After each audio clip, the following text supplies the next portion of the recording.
How can we explain alleged errors in the Bible, Christian? And you've given your entire life to this thing called the Bible, but there's errors in the Bible. And how do you explain these contradictions in the Bible? Well, first thing we have to ask is, what do you mean by an error or contradiction? Give me an example of what you mean, because we don't have it obviously here in this question, but you'd have to look at each one and see if it truly is a contradiction, because there's a difference between what are known as contradictions and differences. Yes, the Bible has clear differences between the testimonies, between the resurrection, who went to the tomb first, for example, or might be, or who was at the tomb.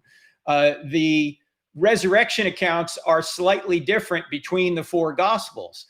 But look, if they were all exactly the same, Alan, we would say, oh, these people just copied from one another, and they're not even independent witnesses. What we have are exactly what you would have expected what you would expect if the writers of the New Testament Gospels have their own eyewitness accounts of this, because two eyewitnesses will agree on the essentials, but they'll disagree on the peripheral details. That's true in anything. That's true in a crime. That's true in anything eyewitnesses will look at.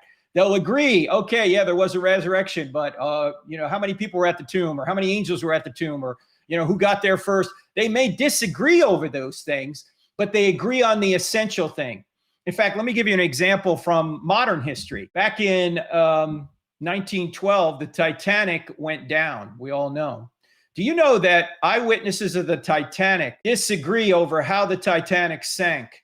Some say the Titanic went down whole. Others say the Titanic broke in two and then sank. So does that mean we can't trust any of the eyewitnesses that the Titanic sank? No, that's exactly what they agree on. They agree on that the Titanic sank. And we're not going to say that the eyewitnesses were unreliable. We know the Titanic sank. We have eyewitness accounts of that. Okay? Now you can explain maybe why they came to different conclusions about how it sank. Maybe somebody looking at the side of the ship saw it break in two, but somebody on a lifeboat at the bow or the stern of the ship couldn't see it break in two. And when it went down, that person said, oh, it went down whole. So you can explain why the eyewitnesses came to different conclusions, but they all agree the Titanic sank. The same thing is true of the New Testament documents. They all agree on the big issue.